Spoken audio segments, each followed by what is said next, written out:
I do apologise, it's meant to be an audio track you're meant to be listening to now, The End of the World as we know it, but Warner Music Group has come in and removed it.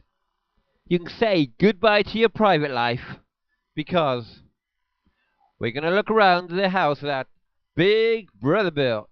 And this just proves Big Brother, Warner Music Group, are stuck to the copyright law regarding fair use, but they came in and they removed it without asking. Pure Big Brother. They've been taking away our privacy for years. We haven't even noticed.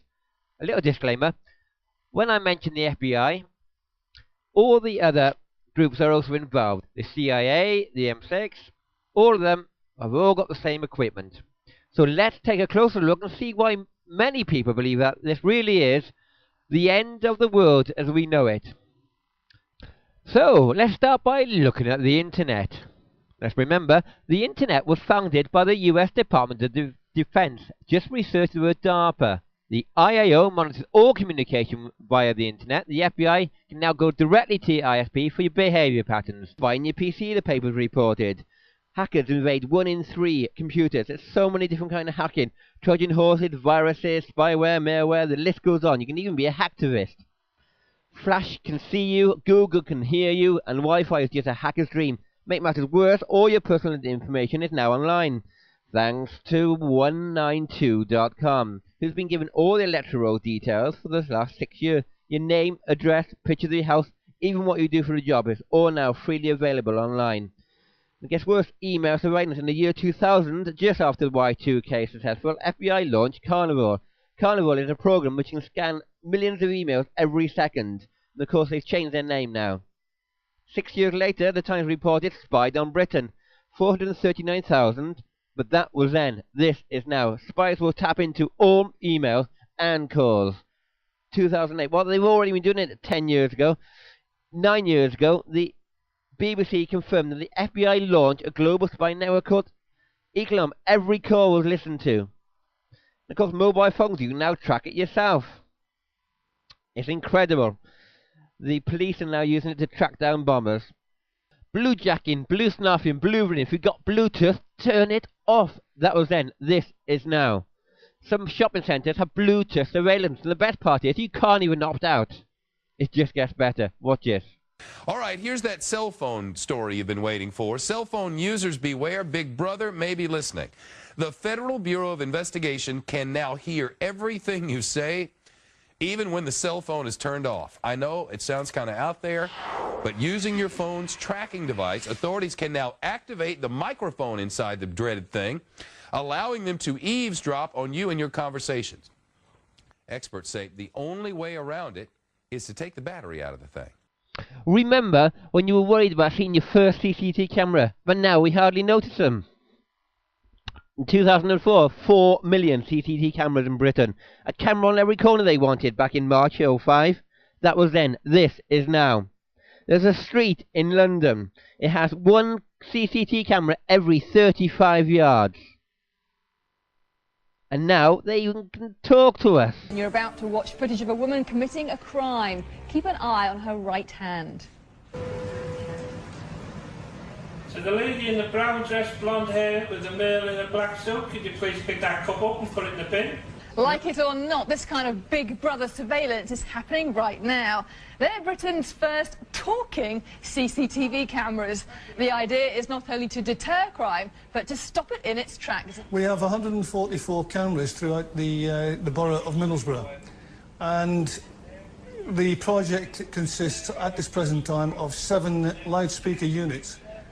What we've been finding is CCTV is a good deterrent for antisocial behaviour or for people who are absent-minded and drop litter all over the place. Jack, it was great to talk to you. Thank you very much. You're welcome.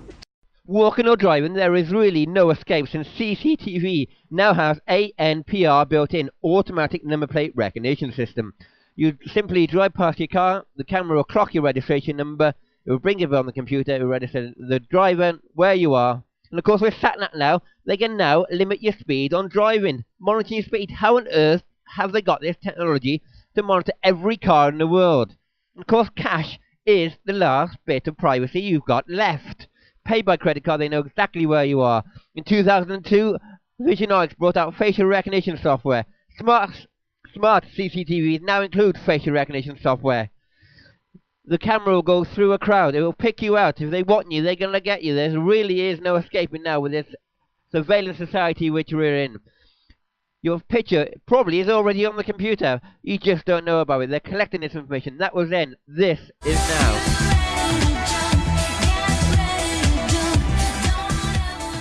Welcome to KBTV. I'm Kate Bonner. Today I want to talk about facial recognition software. I decided to take a look at where facial recognition technology is today. Well, there's a company called Polar Rose. It's a Swedish company and it has burst on the scene. Essentially, they've developed a technology where you can take a picture with a camera phone, take that picture, download it, and using the internet find matches of faces and information, personal information about the person you just snapped, which I think is a little bit scary. I mean, it used to be it was just law enforcement agencies and national security agencies that were using this kind of technology, particularly after 9/11. Well, now your nosy neighbor or maybe a stalker looks like they can use it too. A digital fingerprint. They've already introduced them in most airports around the country. Fingerprint identification.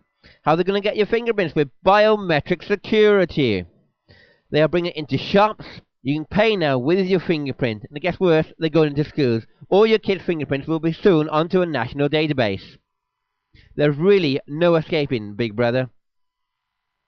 And let's not forget the DNA. The DNA database. There's been so much fury over this, but it's going ahead and it's here.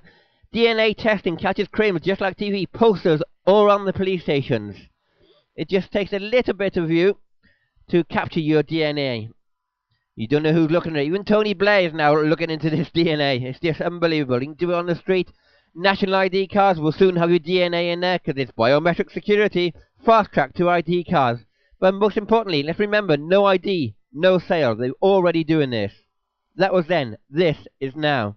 Each chip contains a unique 16-digit number that, when scanned, connects doctors to an internet database that retrieves medical records instantly. It was originally used for tracking lost pets. Around people saying, Big Brother, too much information, a little scary. How do you respond to that? Well, you know, it's interesting. I used to get that question a lot 2 years ago.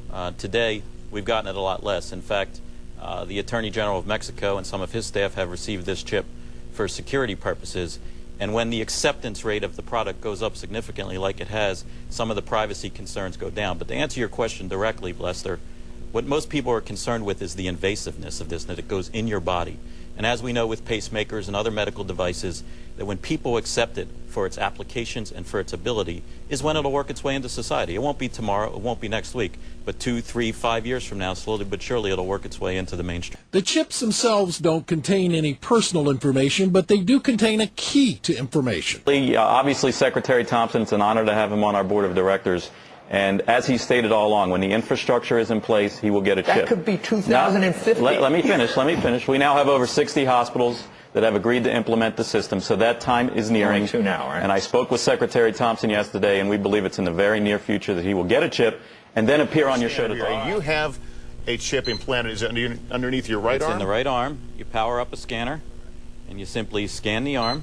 And once you scan the arm, you'll see that the identification information. And on the laptop here you have it hooked up to. It's about Scott Silverman. It'll have my driver's license information, it'll have medical information, it'll have financial information, and it'll have security information for ingress and egress into. Well, if I haven't done anything wrong, then I've got nothing to worry about, have I? Well, that really depends. If you don't mind getting fined by the police for overflowing your rubbish bin a little bit, 100 days of being fined by the bin police. You can't even play music in your car anymore without getting fined. Getting arrested for eating an apple whilst driving. Taken into court for driving through a puddle. You can't even put your national flag up on St. George's Day. It's just unbelievable. A 10-year-old boy had the police call to him because he was racist in school. Smokers now face a total ban in public. There's a spy in this guy on all motorists. And of course the worst part is, now they can even steal your home. When will it stop, I hear you say? It will only stop when the world government has gained full control of your private life. Why the sudden increase in technology and knowledge? Why are we being enslaved? And who will be the head of the world government? Well, to answer these questions, we need to look at the Bible, believe it or not. Answer to question 1. In Daniel chapter 12, at the time of the end, knowledge shall be increased. And the answer to question 2, in Romans chapter 6, once you've been set free from sin, only be a slave to God, and this will result in eternal life. The answer to question number 3, in Revelation chapter 13, he, the devil, will be given authority over every tribe, over every person in the world, if your name is not written in the book of life. How do you get your name in the book of life? Well, if you become a Christian, then your name will be written in the book of life, and you have nothing to fear, no world government, no surveillance society, not even death. If you're interested, it's easy as ABC. A, admit that you have sinned, Romans 3:23. B, believe that Jesus Christ can save you, John 1, verse 12. And importantly, confess that Christ is Lord of your life, verse 9 of Romans chapter 10. If you confess with your mouth Jesus is Lord, believe in your heart that God raised him from the dead, you will be saved. Amen.